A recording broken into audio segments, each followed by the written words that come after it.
Bir ona farzandlariga vasiyat yozib qoldiribdi. Bu vasiyat men o'ylaymanki hamma farzandlar uchun ona tomonidan aytilingan bir nido.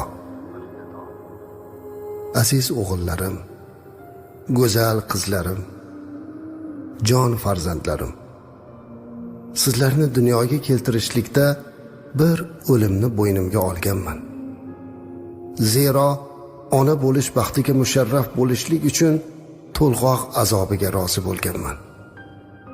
Vaqtiki kelib, mabodo qarilik qilib, ezma bo'lib qolsam, meni kechiringlar. Ezmaligim uchun mendan xafa bo'lmanglar. Chunki sizlar kichikligingizda har qanday erkaligingizni men ko'targanman. Har qanday injiqligingizga sabr qilganman. Sizlar ham bolajonlarim, mabodo qarib injiq